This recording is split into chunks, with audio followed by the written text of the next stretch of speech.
Welcome back to another episode of SmoothBrainEDH, where we went the smoothest plays with the biggest brains. This week, we decided to bring some strategies to the table that would typically rule zero out of our games, and Cody brought Tom Bombadil because he wanted to. First player today is Cameron on Captain Sisay.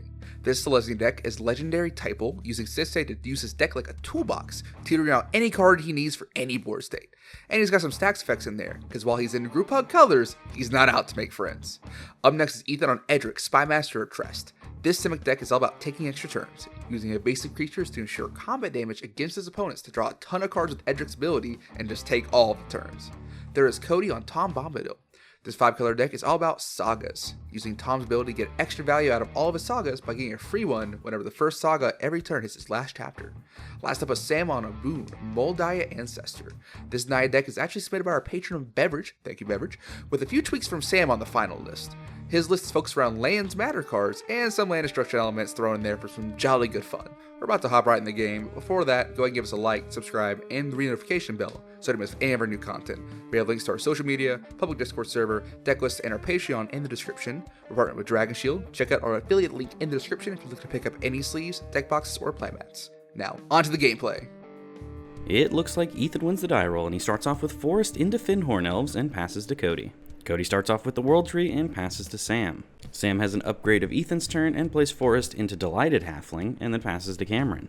And Cameron plays the Urza Saga he top decked, puts a counter on there, and passes to Ethan, who starts off with an island, and then he'll cast Utopia Sprawl on his Forest, naming Blue. He'll then tap the Forest for 2 mana, and he'll use the green to cast Wild Growth on his island, and then with 1 still floating, he'll tap the island for 2 and cast... Wait, that's not Edric. Oh yeah, Ethan traded Chandler his Edric and forgot he did that, so here's the back of our new treasure token. The turn is in pass to Cody, and he'll play an Indatha Triumph, and then he'll tap his World Tree to cast a Soul Ring. Then he passes to Sam. Sam plays Hall of Heliod's Generosity, and then he'll tap for 2 and cast an uncounterable Gaddock Teague. The turn is then passed to Cameron, and he starts off with his Promenade, then he'll tap for 2 and cast 3 Visits. He declares he's getting a tapped Temple Garden and passes to Ethan while searching. And Ethan starts off by swinging for 2 Commander at Cody and 1 at Cameron. And upon connecting, Ethan draws 2 cards. He'll then play a Hinterland Harbor as land for turn, and then he'll foretell a card. The turn is then passed to Cody, and he starts off with his own Hall of Heliod's Generosity. Then he'll cast 3 Visits, and he finds a Bayou with it. Then he'll cast Weaver of Harmony, and then Scholar of New Horizons. The turn is then passed to Sam, and he starts off with Inkmoth Nexus. Then he'll cast Nissa, Vastwood Seer. He tutors a forest to his hand, then he'll move to combat, and hit Cameron for 3 damage, and this draws him 2 cards. The turn is then passed to Cameron, and when his Urza Saga ticks up to 3, he floats a mana with it, and then goes to tutor an artifact. It's obviously a Soul Ring. Then after this, he'll play a Command Tower as land for turn. Then using his Soul Ring, he casts Arcane Signet. Then he'll tap for 4 and cast Captain Sisay. But Ethan taps for 2 and Arcane denials it, making sure Cameron doesn't have a creature to block his dudes with. The turn is then passed to Ethan, and he'll draw a card, and Cameron will draw 2. And then Ethan will immediately move to combat and hit Cameron for 3, and draws 2 cards in the process. He'll then play an island and cast Goodalurker, and then a Merfolk Wind Robber. He'll then pass the turn to Cody, who just passes the turn to Sam. And Sam starts off with a Bloom Tender. Then he'll move to combat and hit Cameron for 2. And after drawing his card, he passes the turn to Cameron, who starts off with a basic Forest. Then he'll recast Captain Sisay, and then he'll cast Quirion Ranger. He'll then try to pass the turn to Ethan, who stops on Instep and channels Otawara to bounce Gaddock Teague. Then Cody also decides to stop, and he channels Boseiju, blowing up Ethan's Utopia Sprawl. And Ethan tutors out an island. And then Ethan moves to his turn, moves to combat, swings 1 in the air at Cody, and 1 unblockable at Sam, and he'll draw 2 cards. And Cody mills Binding the Old Gods. Then Ethan plays another island, taps for 6, and casts his foretold Alrund's Epiphany. So Ethan gets 2 birds, and then he passes the turn to himself. He'll immediately move to combat and swing his 2 dudes from last turn at Cody and his 2 birds at Sam, and Cody will mill a Mana Crypt. And then Ethan draws 4. He'll then play a Forest as land for turn, and then he'll pass the turn, but Cody stops on Instep to activate Scholar of New Horizons, and the plains he finds is the Tundra. Then, still on Instep, Cody will activate Hall of Heliod's Generosity to put Binding the Old Gods on the top of his library. Ethan will then discard 3 lands, and then the turn is Cody's. And he starts off by casting Binding the Old Gods. And he'll copy its first chapter's ability with Weaver of Harmony. Edric is his first target, and he considers the Captain Sisay, but Cameron says he can deal with Ethan's whole board if he gets to activate it next turn. And he promises that it won't be Elishnorn or hurt Cody's board at all, so Cody decides to blow up Ethan's Wild Growth. The turn is passed to Sam, who casts Wrenn and 6, and the Wrenn is down ticked to kill Quirion Ranger. Sam will then cast Tectonic Reformation, and then the turn is passed to Cameron, who starts off with a basic Forest, and then he'll immediately activate Sisay to tutor an Ugin to his hand. Then he'll tap for 8 and cast the Spirit Dragon. And as promised, he's not going to mess with Cody's board, so he only -1s Ugin. So each permanent with mana value 1 or less is exiled if it has a color. Cody decides to respond just in case by activating Scholar of New Horizons, removing his counter from Binding the Old Gods, to find a plateau to the battlefield, and then the turn is passed to Ethan, who starts off with a Waterlogged Grove,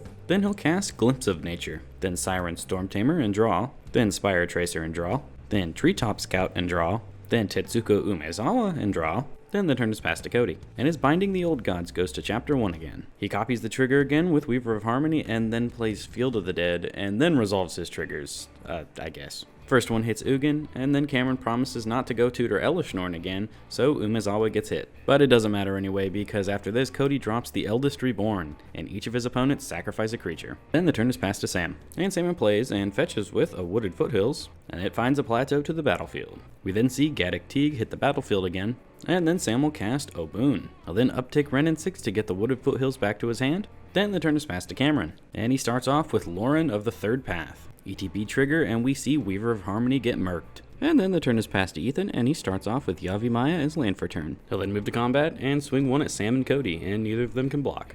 He'll then channel Beseiju, destroying Cody's Hall of Heliod's Generosity, and Cody forgets to search off this, then Ethan passes. On end step, he'll activate his Scholar of New Horizons to remove a counter from Eldest Reborn, and find a Rafine's Tower to the battlefield. We'll then move to Cody's turn, and both of his sagas tick up. Each opponent sacrifices a creature, and he finds Jetmir's Garden to the battlefield tapped. He gets a zombie from this, and remembers he should have got one last end step too. Then after this, he'll cast Tom Bombadil, then Herald of the Pantheon, and then the turn is passed to Sam, who starts off with Arid Mesa, landfall trigger, and Obuun gets a counter. Then Sam will cast Ancient Green Warden. Then he'll fetch with his Arid Mesa for a Taiga, double triggers on Obuun, and one of those triggers target the Green Warden. Sam will then cast Elvish Reclaimer, then move to combat, and his plateau becomes a 5/5. He'll then swing 10 at Ethan, who just takes it. Ren is upticked, getting Arid Mesa, then Sam passes, and Cameron casts Eladamri's Call. He finds Karametra. Then Cameron will start his turn off with the One Ring. ETB, he gains protection from everything till his next turn. Cameron will then activate it to draw a card, but Ethan responds by flashing in Fairy Mastermind, so they both draw a card. Cameron will then cast Karametra, and then he passes the turn to Ethan, who starts off with a command tower into a Birds of Paradise. Ethan will then move to combat and swing 3 at Cody because Cameron's got protection and Sam's got reach, so Cody will take 3. Ethan will then attempt to pass the turn, but Cody stops on end step to activate his Scholar, removing a counter from Eldest Reborn, and finding a Savannah to the battlefield and getting another zombie. Now on Cody's turn, all of his sagas tick up, and his Binding the Old Gods maxes out, and each opponent sacrifices a creature. Tom Bombadil will trigger from Binding of the Old Gods finishing, and he finds Waking the Trolls off of this. So when it enters the battlefield, the land he destroys is Blinkmoth Nexus. Thankfully no Infect today. After this, Cody will cast the Horus Heresy. And when Chapter 1 resolves, Cody steals the Green Warden and Ethan's Birds of Paradise. Then Cody will play Heliod's Hall from his graveyard, making another zombie. Oh, actually 2 zombies. Cody will then move to combat, and he swings Tom Bombadil at Ren and 6. Then he'll swing 6 damage at Ethan and 4 at Sam, and they can't block it. And then the turn is passed to Sam. He starts off by playing and fetching with his Wooded Foothills for a Savannah, and this gets his commander 2 more counters. Then Sam will cast Linvala, Keeper of Silence. Cody will respond to it by activating his Scholar and tutoring a Plains to the battlefield, even though he is tied for most lands. Don't forget to read your cards, kids. And because it hits the battlefield, he makes 2 zombies. Sam will then move to combat, and his Taiga becomes a 7/7. But he doesn't feel like bullying anybody today, so he just passes the turn. And Cameron will start his turn off by drawing 2 with the One Ring, and Ethan also draws a card. Cameron then plays Windswept Heath as land for turn, and he fetches for a forest with it. He'll then cast Elspeth, Sun's Champion, and he'll uptick her to make 3 1/1s. Then he casts Lena War Elves, getting a Karametra trigger, and he finds a basic to the battlefield tapped. Then he'll cast Karn the Great Creator. Uptick no targets, and then the turn is passed to Ethan. And he'll recast Edric for 5 mana. Ethan then moves to combat and hits Cameron in the air for 2 and draws a card off Edric. Then Ethan will drop the Meek Stone. He'll then pass the turn to Cody, and on end step he'll activate Heliod's Hall to put Binding the Old Gods back on the top of his library, and then we move to his turn. And all of his sagas tick up. He draws 2 cards off the Horus Heresy. Each opponent sacrifices a creature. Sam responds to it by floating Nio with his Bloom Tender, and then he'll grab Urza's Saga out of Cameron's graveyard. Then he gets 2 more zombies. He'll then cast Binding the Old Gods again. He'll target Linvala with its first chapter, but Sam has a deflecting swat. Oh, but Cody has a Swan Song. Sam will then respond by using the floating red from his Bloom Tender to cycle a land. Then he'll tap his Taiga to cycle another. Then the stack will resolve and Linvala is dead, and Sam gets a 2/2. Cody will then cast Michiko's Reign of Truth, and his Birds of Paradise will get an All That Glitters effects till end of turn, and it is turned sideways at Karn. Cody also sends 6 zombies at Elspeth, and Cameron declares no blocks, so both of his walkers will die. And then, the turn is passed to Sam. And he starts off with his own Yavimaya, then he'll cast Green Sun Zenith, X is equal to 4. And the card he tutors for is Knight of the Reliquary. Oh yeah, and I forgot to mention, landfall trigger off the Yavimaya. Sam will then move to combat and make his Savannah an 8-8. And then he'll swing the 8-8 and the 2-2 bird at Cameron, and Edric will trigger and draw Sam 2 cards. The turn is then passed to Cameron, and of course the first thing he does is activate the One Ring to draw 3. He'll then cast Kamal, Fist of Krosa, and this triggers Karametra, finding him a basic to the battlefield. Everyone, I'm gonna start my own religion. I'm calling it Read Your Fucking Cards, because Cameron misreads the Great Henge, and he thinks it discounts for all the power amongst creatures you control, not just the biggest. So he casts the Great Henge for 2 mana instead of 5 like it should have been. In everyone's defense though, this was a late Sunday night and this game went over 2.5 hours, so they was getting tired. Anyways, Cameron will then cast Safi, Eric's daughter, and he has a card draw trigger and a tutor a land trigger. Then he'll cast Mother of Runes and double trigger again. Then he'll play Horizon Canopy as land for turn, and then he casts the Seedborn Muse. Double triggers. Then he passes to Ethan, and Cameron will stop in Ethan's upkeep and activate the One Ring to draw 4 cards. And Ethan plays a basic island. And then Ethan will just pass the turn. Cody stops on Instep to activate his Scholar, and now because of Karametra, Cameron definitely has the most lands. So Cody removes a counter from Horus Heresy and finds a land. He doesn't say what it is and I can't see it, so I'm not sure which it is. And then after Cody resolves that, Cameron will crack his Horizon Canopy and then tap his Great Henge for 2 life. Then Cameron will cast Crop Rotation, sacrificing a Plains. And while Cameron's searching, Cody remembers he gets 2 zombies. And the land Cameron finds is Gaia's Cradle. They'll then move to Cody's upkeep, and Cameron activates the One Ring again, digging 5 cards deeper. Cody will then also activate his Scholar, removing a counter from Binding the Old Gods. Then, after Cody's draw step, he has 6 Saga triggers. The Horus Heresy draws him 2 cards, and then with the rest of the triggers on the stack, he'll channel Otawara and bounce the Great Henge to Cameron's hand.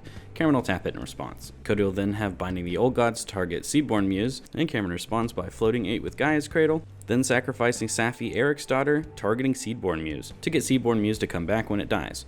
Cody will respond by casting Swords to Plowshares on the Muse, and then all that resolves. Continuing on, Michiko's Reign of Truth will target Birds of Paradise again. Then each opponent discards a card, and the only one that matters is Sam's Life from the Loam. Then Cody gets 7 4/4 Trolls, and since this is the last chapter, Tom Bombadil triggers. And he hits another Urza Saga. And when it hits its first chapter, Cameron will use the 2 mana from his Great Henge and the 8 from his Gaia's Cradle that he floated, then float 1 more to make 11 of his lands 1/1s. Cody will then cast a Hex Parasite. Then he'll move to combat and swing his 7 power Birds of Paradise at Cameron, and then all 13 zombies at Sam. Cameron will take the 7, and then Sam takes 22 after blocking 2 of the zombies, and Cody will draw 12 cards off Edric. And of course, he doesn't remove the 2 blocked zombies. Classic. He will cast an Enchantress's Presence after this though. And then an all will be won. He plays a Swamp as land for turn after this and gets 2 more zombies. Then he casts Song of Elendriel, and when it ETBs, he scries 2 and draws 2. And then all will be 1 will deal 1 to Cameron's face. Then Cody will cast Fable of the Mirror Breaker, dealing another 1 to Cameron. He'll get a Treasure Goblin, and then the turn is passed to Sam, who will activate Knight of the Reliquary, sacrificing a forest. And he finds his own Field of the Dead to the battlefield. Then he'll play a Deserted Temple as land for turn and get a zombie. He'll then cast Eternal Witness, and get Gaddock Teeg back to his hand. Then he'll cast Gaddock Teeg. Sam then remembers his 2 landfall triggers, then moves to combat, and makes a huge Deserted Temple. Sam will then swing 2 in the air at Cameron, and then the 10/10 land at Cameron. Before blocks, Cameron will activate Kamal twice to give all of his creatures +6/+6. I stand corrected, he's able to do it a 3rd time, so all of his creatures get +9/+9 total. And Cameron puts an 11/11 Mom underneath a 10/10 land, and the land dies. Sam then passes the turn, but Cody stays on end step to pay 2 life and 1 mana to remove a counter from the One Ring. And then we move to Cameron's turn. We see the One Ring activated again, so Cameron draws 5. Then he casts Elishnorn, then Skrelv, and then Akroma's Memorial. Oh, and Cameron forgets to tutor a basic off Karametra. He'll then tap his Gaia's Cradle for 8 mana, and then use 5 of it to activate Kamal's ability, giving his creatures +3/+3, and then with his last 3, he makes Cody's Hall of Heliod's Generosity, Field of the Dead, and the World Tree into 1/1 creatures with Kamal, and they'll die to Elishnorn. Cameron will then move to combat and swing everything but Elishnorn at Cody, and then Elishnorn at Sam. And neither of them can block, and Elishnorn is Xaxes for Sam, and everything else is more than enough for Cody. So, they're both dead. Cameron will then pass the turn, and Ethan overloads Cyclonic Rift. So now Cameron's got one hell of a pile to discard, so I'm gonna let him tell you. Alright, I am discarding Lightning Greaves, Utopia Sprawl, Forest, Aura Shards, Exploration, The Great Pin, Rampant Growth, Dranet Magistrate, Yasharn, Forest, Toski, Akroma's Memorial, The One Ring, Mom, Skrelv, Llanowar Elves, Kamal, Arcane Signet, Karametra. Whew, that was quite a bit. Alright, on to Ethan's turn. He starts off with a Sky Shroud Ranger, then he'll cast Temporal Mastery. Then he'll move to his next turn where he starts off with an island. Then he'll recast Edric and attack Cameron for 1 and draw a card. Then he'll cast Llanowar Elves. Then he'll pass to Cameron, who immediately slams Elishnorn again to wipe Ethan's board. Then he casts Thalia Heretic Cathar, then his Soul Ring, and Ethan will offer You Can't Refuse It. And look at those awesome new treasure tokens. Smooth Brain Treasures. Cameron will then cast his own Gaddock Teague, which makes Ethan cry. Then the turn is passed to Ethan, and he casts Druid's Repository and passes. Cameron starts off with Minas Tirith, and then bonks Ethan for 13. Cameron activates the Minas Tirith post-combat, then he'll recast Captain Sisay. Then a Scroob Ranger, and pass to Ethan. Ethan literally can't do anything here because creatures he casts will die, and Gaddock Teague stops him from casting any of his non-creatures, so he'll just pass to Cameron, who can't untap his big creatures. Cameron will, however, tap Sisay to search for a card, and he finds Avacyn to his hand, which he immediately casts. Then he'll move to combat and hit Ethan for 7. He'll then pass the turn, and Ethan Mystical Tutors on end step to see if there's anything he can find to save his life. He sees some stuff that can slow him down for another turn or two, but there is no way for him to actually definitively get out of this situation. So Ethan decides it's time to concede, making Cameron and Captain Sisay today's winner. Congrats, guys. Alright everyone, there you have it. What an excellent game. It was really long, so I'm very tired after editing all of this, but wow, everybody got to do a lot this game. Sorry for the few mistakes, they happen, nobody's perfect. Not even you. But yeah, that's all I've got to say today. Go and check out all of our links in the description and leave us a comment letting us know what you thought of the game, and don't forget to check out our new shorts. But that's all. Have a smooth day.